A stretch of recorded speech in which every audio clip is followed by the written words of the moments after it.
Hello प्यारे बच्चों, मैं आशीष कुमार आप सभी का स्वागत करता हूं आपके अपने यूट्यूब चैनल NYC एकेडमी पर। आशा करता हूं आप सभी अच्छे होंगे, स्वस्थ होंगे। तो जैसा कि आप लोगों को बता दें कि हम लोग इस समय क्रम से यूपी बोर्ड एग्ज़ाम को कवर करते चल रहे हैं और बहुविकल्पीय प्रश्नों की श्रृंखला हमारी जारी है। इसके पहले की 3 वीडियो जो है अपलोड हो चुके हैं और अगर आप चैनल पर नए हैं, आपने उन वीडियो को नहीं देखा है तो प्लीज़ आप उन वीडियो को ज़रूर देख लें, क्योंकि हर एक आने वाली वीडियो पिछली वीडियो से लिंक होती है और सारे टॉपिक उसमें कराए गए हैं। तो आज के क्वेश्चन को हम लोग स्टार्ट करते हैं। आज भी हमने यूनिट 2 यानी कि इकाई नंबर 2 हमने फिजिक्स का उठाया हुआ है और जिसका नाम है विद्युत। तो विद्युत जो है इकाई के जितने भी महत्वपूर्ण प्रश्न हैं, कुछ प्रश्न आज की वीडियो में हम डिस्कस करेंगे और जो बचेंगे तो कल की वीडियो में हम लोग कर लेंगे। तो आइए हम लोग ज़्यादा समय नहीं लेते हैं और प्रश्न स्टार्ट करते हैं। जैसा कि सबसे पहला प्रश्न आपके सामने है, विद्युत धारा का मापन करते हैं। प्रश्न है, विद्युत धारा का जो है मापन किससे किया जाता है। आपके सामने विकल्प हैं। सबसे पहला विकल्प है विद्युत जनित्र द्वारा, दूसरा जो विकल्प है धारा मापी द्वारा और तीसरा जो विकल्प है अमीटर द्वारा, चौथा विकल्प है विद्युत मोटर द्वारा। तो यहाँ आपको ये बताना है कि विद्युत धारा का मापन जो है किससे किया जाता है। ठीक है, इन चारों विकल्पों में कौन सा सही होगा। तो विद्युत धारा का मापन जो है, जो सही विकल्प होगा वो होगा अमीटर। ठीक है, अमीटर से करते हैं। अब हम लोग थोड़ा सा 2-3 बातें विद्युत धारा के विषय में जान लेते हैं। देखो, जब हम लोग विद्युत धारा की बात करते हैं तो विद्युत धारा है क्या। ठीक है, विद्युत धारा क्या होती है। तो विद्युत धारा के विषय में याद रखिएगा आप लोग कि आवेश प्रवाह की दर जो होती है, किसी भी चालक में आवेश प्रवाह की दर को हम विद्युत धारा कहते हैं। ठीक है, आवेश प्रवाह की दर को विद्युत धारा कहते हैं। अब जो इलेक्ट्रिक करंट या विद्युत धारा होती है, इसे हम प्रदर्शित काहे से करते हैं। तो प्रदर्शित करते हैं इसको आई से। किससे प्रदर्शित करते हैं, आई से। तो इसका जो फार्मूला होता है, आई इक्वल टू होता है Q अपान टी। ठीक है, यहाँ पर Q क्या है, आवेश है, और T क्या है, समयांतराल है, समय है। ठीक है, और विद्युत धारा के मात्रक की बात करें तो सबसे पहले हम लोग इसके मात्रक की बात करते हैं। तो इसका मात्रक जो होता है वो होता है एम्पियर। क्या होता है, एम्पियर। बहुत ही इंपॉर्टेंट क्वेश्चन है, एम्पियर होता है। और साथ ही साथ विद्युत धारा एक अदिश राशि है। कैसी राशि है, अदिश। ठीक, ये भी प्रश्न आपको याद रखना है, विद्युत धारा एक अदिश राशि है। अब हम लोग बात कर लें इसके विषय में, तो इसका मापन हम लोग अमीटर से करते हैं। ठीक है, ये तो हम लोगों ने ऊपर प्रश्न में पढ़ लिया, लेकिन एक प्रश्न यहाँ से और भी बहुत इंपॉर्टेंट बनता है कि अमीटर को परिपथ में किस क्रम में जोड़ा जाता है। तो आप याद रखिएगा, अमीटर को परिपथ में हम लोग श्रेणी क्रम में जोड़ते हैं। किस में जोड़ते हैं, श्रेणी क्रम। ये क्वेश्चन कई बार आया है कि विद्युत धारा का मापन करने के लिए अमीटर को परिपथ में किस क्रम में जोड़ा जाता है। तो अमीटर को श्रेणी क्रम में जोड़ा जाता है। ठीक है, तो आशा करते हैं आपको ये सारे प्रश्न जो है समझ में आ गए होंगे और आप लोग नोट भी करते चलिएगा। मैं बार बार हर वीडियो में बताता हूँ कि नोट करते चलेंगे तो ज़्यादा अच्छा रहेगा। ठीक है, आइए हम लोग दूसरा क्वेश्चन उठाते हैं। अगला क्वेश्चन आपका है, यदि किसी चालक में 2 एम्पियर की धारा प्रवाहित हो रही है और 2 सेकंड में चालक से गुजरने वाले आवेश की मात्रा आपसे पूछी जा रही है। कोई भी चालक, उसमें 2 एम्पियर की धारा प्रवाहित हो रही है और 2 सेकंड में चालक से गुजरने वाले आवेश की मात्रा। आपके सामने विकल्प हैं 4 कूलाम, 1 कूलाम और 6 कूलाम और 8 कूलाम। तो सबसे पहले इसमें हम ये देख लेते हैं हमें गिवन क्या है, दिया क्या है। तो देखो, धारा 2 एम्पियर दी। अभी मैं आपको बता के आया हूँ कि आई जो होता है धारा होती है, तो यहाँ धारा का वैल्यू 2 एम्पियर दिया है और 2 सेकंड क्या है, ये टाइम दिया है। तो t इक्वल टू आपको दिया है 2 सेकंड। ठीक है, अब आपको करना क्या है, इसमें आवेश निकालना है। तो अभी हम लोग फार्मूला पढ़ के आ रहे हैं, I बराबर Q अपान टी। तो यहाँ अगर हम तिलक गुणा कराएंगे तो Q बराबर क्या आ जाएगा, IT आ जाएगा। तो हम लोग फार्मूला लगा देंगे Q बराबर IT से। ठीक है, और जब Q बराबर IT फार्मूला लगाएंगे तो यहाँ पर आप वैल्यू रख दीजिए। I का मान कितना है, 2 है, T का मान कितना है, 2 है। तो 2 दूनी कितना हो जाएगा, 4। तो 4 कूलाम आ जाएगा। आवेश का मात्रक कूलाम होता है। ठीक है, आवेश का मात्रक क्या होता है, कूलाम। तो यहाँ पर जो हमारा सही जवाब होगा वो 4 कूलाम हो जाएगा। ठीक, ऑप्शन नंबर ए सही होगा। आप लोग इसको सही कर लीजिएगा। आइए हम लोग क्वेश्चन नंबर तीसरा उठाते हैं। तीसरा क्वेश्चन आपके सामने है, यदि किसी चालक में विद्युत धारा का प्रवाह होता है अब आपको इसमें 4 विकल्प दिए गए हैं कि जो विद्युत धारा का प्रवाह होता है कैसे होता है, यानी इलेक्ट्रॉनों के द्वारा। पहला ऑप्शन है मुक्त इलेक्ट्रॉनों के द्वारा, दूसरा है प्रोटॉनों के द्वारा, आयनों द्वारा या न्यूट्रॉनों द्वारा। तो आपको सही बता दें, इसका जो सही जवाब होगा वो मुक्त इलेक्ट्रॉनों के द्वारा होगा। किसी भी चालक में जो विद्युत धारा का प्रवाह होता है वो मुक्त इलेक्ट्रॉनों द्वारा होता है। एक बात और भी याद रखिएगा कि अगर विद्युत धारा का प्रवाह ए से बी हो रहा है, ठीक है, धारा ए से बी जा रही है, तो मुक्त इलेक्ट्रॉन बी से कहाँ जाएंगे, ए। हमेशा एक बात ये भी थोड़ा सा ध्यान रखिएगा कि विद्युत धारा का प्रवाह मुक्त इलेक्ट्रॉनों के प्रवाह की विपरीत दिशा में होती है। अगर धारा ए से बी जाएगी तो मुक्त इलेक्ट्रॉन बी से कहाँ जाएंगे, ए पर जाएंगे, ठीक है। कुल मिला के अगर धारा ए से बी प्रवाहित हो रही है तो जो मुक्त इलेक्ट्रॉन होंगे वो कहाँ प्रवाहित होंगे, बी से ए पर प्रवाहित होंगे, ठीक है, इलेक्ट्रॉन। इस बात को याद रखिएगा, है ना। यानी कहने का मतलब ये है कि विद्युत धारा का प्रवाह मुक्त इलेक्ट्रॉनों के प्रवाह के विपरीत दिशा में होता है, ठीक है। आइए हम लोग अगला क्वेश्चन उठाते हैं। अगला क्वेश्चन है 5 नंबर। विद्युत शक्ति का मात्रक होता है, आपको यह बताना है कि विद्युत शक्ति का मात्रक कितना होता है या विद्युत शक्ति की इकाई। तो यहाँ पर आपके विकल्प हैं वोल्ट, वाट, जूल और कूलाम। तो यहाँ पर जो सही विकल्प होगा वो होगा वाट। विद्युत शक्ति का मात्रक क्या होता है, वाट। विद्युत शक्ति क्या होती है, देखो इसका फार्मूला मैं आपको थोड़ा सा बता दूं, इसके विषय में 2-3 प्रश्न मैं आपको बता रहा हूं कि विद्युत शक्ति होती क्या है, ठीक है। विद्युत शक्ति, इलेक्ट्रिक पावर इसको हम बोलते हैं। ये होता क्या है इसको समझ लेते हैं हम लोग। देखो विद्युत शक्ति को डिनोट करते हैं P से और इसका फार्मूला होता है W/T, ठीक है। P बराबर W/T होता है। अब इसके देखो कई सारे फार्मूले बना लेते हैं हम लोग। एक फार्मूला होता है P बराबर V/I, ये भी होता है एक फार्मूला, ठीक है। और अगर हम V बराबर IR यूज कर लेंगे, V बराबर क्या होता है IR, ओम के नियम में हम लोगों ने पढ़ा है। तो यहाँ से जब IR रखेंगे तो एक फार्मूला और बन जाएगा I²R, तो एक ये भी फार्मूला बन गया विद्युत शक्ति का। और अगर हम लोग I = V/R रख लेंगे तो ये रखने से जो है एक फार्मूला हमें मिल जाएगा P बराबर I = V, तो इसका एक फार्मूला आ जाएगा V²/R, ये भी फार्मूला आ जाएगा, ठीक है। तो इस तरह से हमारे पास विद्युत शक्ति के 4 सूत्र हैं। एक होता है P बराबर W/T, दूसरा P बराबर VI, तीसरा P बराबर I²R, चौथा P बराबर V²/R। और विद्युत शक्ति जो है इसका मात्रक क्या होता है, वाट, ठीक, ये भी होता है, वाट भी होता है, और साथ में एक मात्रक इसका ये जूल प्रति सेकंड भी होता है। क्या होता है, जूल प्रति सेकंड, ये भी इसका मात्रक होता है, ठीक है। सूत्र इसका W/T और डिनोट किससे करते हैं, P से डिनोट करते हैं। तो यहाँ पर जो सही विकल्प होगा आपका वाट होगा। ये सारी बातें नोट करते चलिएगा तो ज़्यादा अच्छा रहेगा, ठीक है। आइए हम लोग प्रश्न नंबर 6 उठाते हैं। आपका प्रश्न नंबर 6 क्या है, 220 वोल्ट 100 वाट के विद्युत बल्ब के तंतु का प्रतिरोध आपसे पूछा जा रहा है, ठीक है। तंतु बल्ब में लगा होता है, बल्ब में जो तंतु होता है टंगस्टन का होता है, ठीक है। तो यहाँ पर आपको 220 वोल्ट दिया है, कहने का मतलब V का वैल्यू हमें दिया है 220 वोल्ट, ठीक है। और इसके बाद कह रहे हैं 100, ये W का मतलब वाट है, तो ये शक्ति दी है, तो P बराबर दिया है आपको 100 वाट। अब हमसे यहाँ पूछा क्या जा रहा है कि कह रहे हैं तंतु का प्रतिरोध क्या होगा, R का वैल्यू हमें क्या करना है, यहाँ पर निकालना है। अब हम लोग अभी फार्मूला पढ़ के आ रहे हैं पीछे की वीडियो में।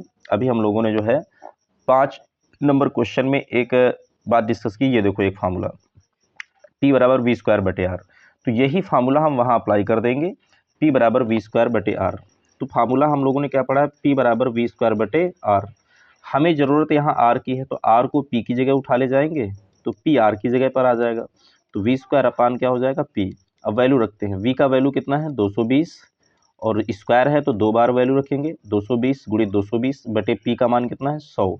अब देखिए ये 0 से ये 0 कैंसिल हो गया और ये 0 से ये 0 कैंसिल हो गया, तो अब बचा हमारे पास 22 और 22। 22 का गुणा कितना होता है 484, और प्रतिरोध का मात्रक क्या होता है ओम, ओम को डिनोट करते हैं इससे हम। तो हमारा जो सही उत्तर यहाँ पर आएगा वो 484 ओम आएगा, यानी हमारा विकल्प कौन सा सही है, बी सही है, ठीक है। आइए हम लोग अगला क्वेश्चन उठाते हैं, 7 नंबर क्वेश्चन है। 7 नंबर क्वेश्चन आपके सामने है कि विद्युत जनित्र जो होता है इसमें रूपांतरण होता है, किसका किसमें रूपांतरण होगा, ठीक है। देखिए आपके सामने पहला विकल्प है विद्युत ऊर्जा का यांत्रिक ऊर्जा में, और दूसरा है यांत्रिक ऊर्जा का विद्युत ऊर्जा में, सी नंबर विकल्प है यांत्रिक ऊर्जा का रासायनिक ऊर्जा में, और डी नंबर ऑप्शन है आपका रासायनिक ऊर्जा का विद्युत ऊर्जा में।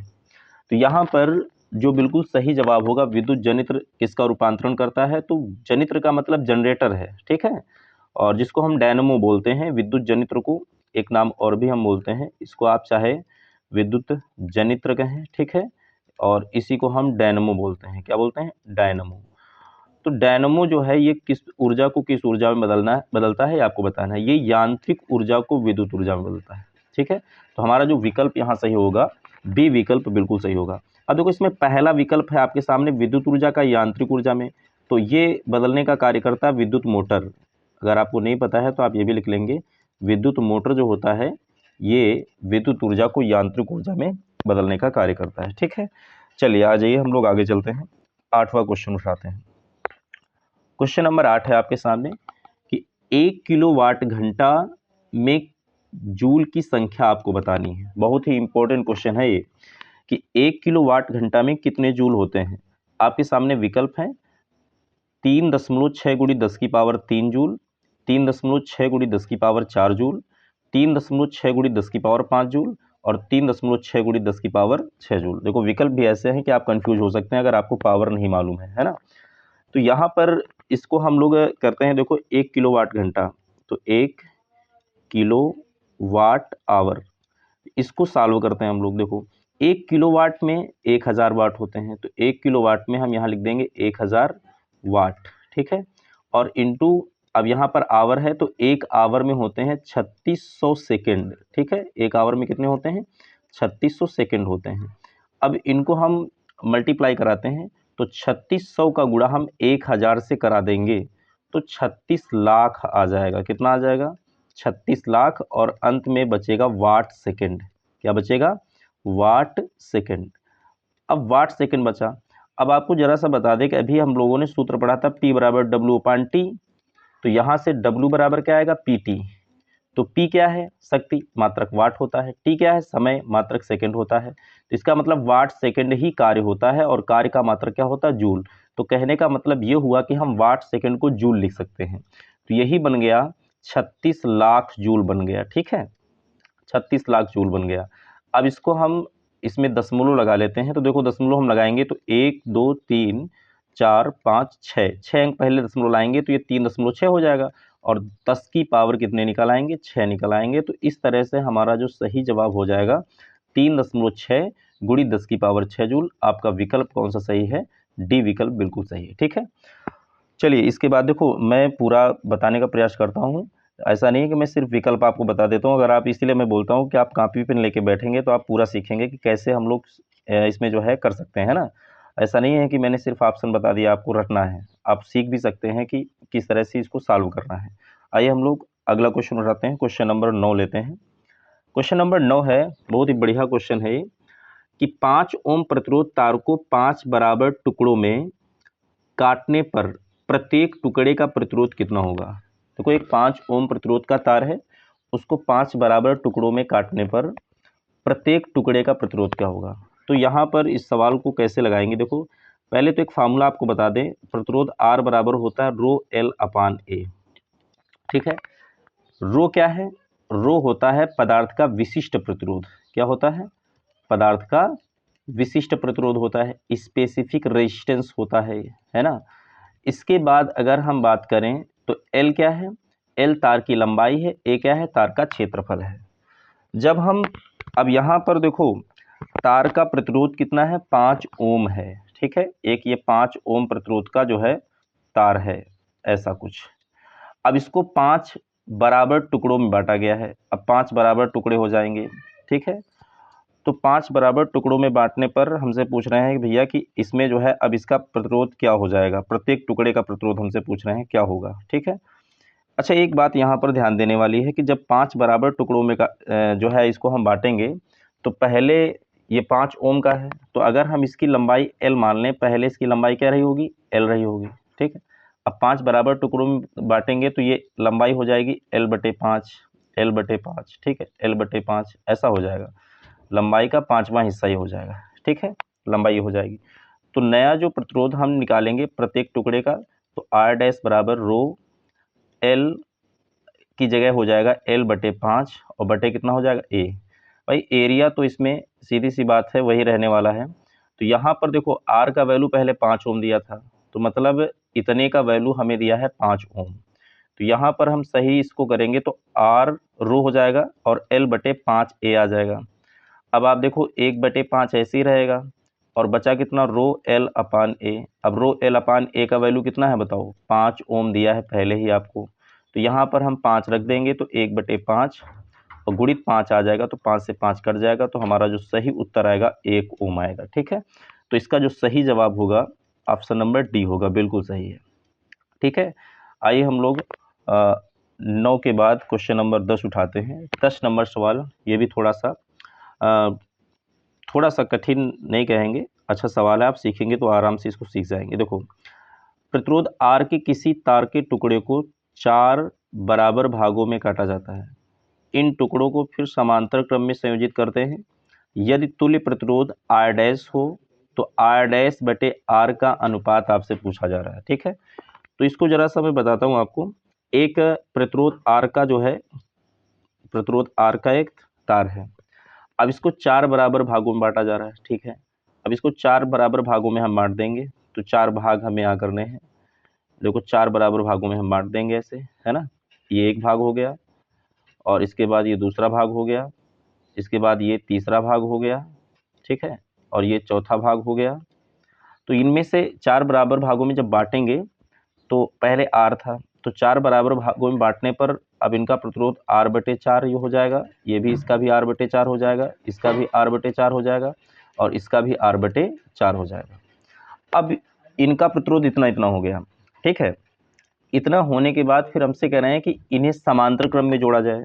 तो आइए हम लोग इनको समांतर क्रम में जोड़ते हैं। देखो, इसको पहले को हमने ऐसे जोड़ दिया, दूसरे रेजिस्टेंस को भी ऐसे जोड़ दिया, तीसरे रेजिस्टेंस को भी हमने ऐसे जोड़ दिया और चौथे रेजिस्टेंस को भी हमने ऐसे जोड़ दिया। ये समांतर क्रम बन गया। ठीक है, अब समांतर क्रम में जोड़ने के बाद तुल्य प्रतिरोध आर डैश है, तो सबका वैल्यू आर बटे 4 है, तो हम सीधा तुल्य प्रतिरोध, समांतर क्रम का सूत्र क्या होता है, 1/r। अब तुल्य आर डैश है तो 1/r बराबर 1/r1 होता है, तो 1/r1 का मतलब r बटे 4 है, प्लस 1/r2 का मतलब r बटे 4 ही है, और फिर 1/r3 का मतलब ये भी r बटे 4 ही है, और इसमें फिर आगे हम ले जाएंगे तो r बटे 4 हो जाएगा। अब इसको हम लोग सॉल्व करेंगे तो 1/r डैश बराबर, तो 4 सब में ऊपर चला जाएगा, तो ये 4/r और प्लस 4/r और प्लस 4/r और इसमें भी हो जाएगा प्लस 4/r।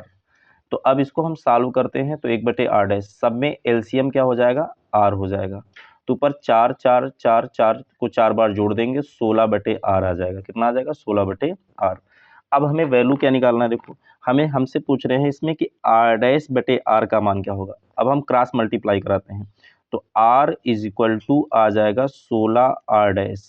ठीक है, तो यहाँ से हम r डैश बराबर निकालेंगे, तो r डैश बराबर आ जाएगा r बटे 16। ठीक है, r डैश बटे 16। तो यहाँ से अब हम r डैश बटे r निकालेंगे, r डैश बटे r तो आ जाएगा 1/16। ठीक है, 1/16। तो हमारा जो सही जवाब होगा इस प्रश्न का वो हो जाएगा 1/16। ठीक है, यानी ऑप्शन डी आपका बिल्कुल सही है। अब जो अगला क्वेश्चन है ना, वो क्वेश्चन बिल्कुल इसी तरह का सवाल है, बस यहाँ पर क्या किया गया है कि 3 भागों में बांटा गया है ना, 3 भागों में बांटा गया तार को, फिर r/r डैश उल्टा निकालना है इसको, तो इसका शायद आंसर 9 आएगा। तो आप लोग इसको अपने आप लगाइएगा, इसको अपने आप सॉल्व करिएगा। इसके पहले वाला क्वेश्चन नहीं समझ में आया तो उसको फिर दोबारा आप लोग जो है वीडियो पॉज करके देख लीजिएगा, फिर इसको अपने आप लगाइएगा और इसका सही जवाब आपको कमेंट में बताना है कि इसका सही जवाब कितना आएगा। तो आज की वीडियो में हम लोगों ने इतने क्वेश्चन लिए, आशा करते हैं कि आपको सारे प्रश्न समझ में आए होंगे। और हम लोग देखो ये श्रृंखला जो आपकी चल रही है, ये सभी इसमें जितने भी आपकी यूनिट हैं, कक्षा 10 और 12 में भी देखो ये क्वेश्चन है। हम ये कहते हैं कि जो कक्षा 12 वाले विद्यार्थी हैं वो भी इन वीडियो को देखें, क्योंकि आपके सिलेबस में भी यही टॉपिक हैं सेम, विद्युत शक्ति वगैरह, विद्युत धारा वगैरह ये सब है। तो आपको भी जो है वीडियो ये काफ़ी ज़्यादा फायदेमंद रहेगी, तो आप भी देखिए इसको। तो साथ ही साथ आज की वीडियो में हम लोग इतने ही क्वेश्चन डिस्कस करते हैं, और कल की जो वीडियो आएगी उसमें हम लोग जो है फिर से इसी विद्युत धारा या विद्युत चैप्टर के ही कुछ क्वेश्चन ले लेंगे। और आप लोग अगर चैनल पर नए हैं तो चैनल को सब्सक्राइब जरूर कर लीजिएगा और लाइक बटन जरूर प्रेस कर दीजिएगा। और हम लोग अगली वीडियो में कल फिर मिलते हैं। आज के लिए हम लोग इतने रखते हैं। धन्यवाद।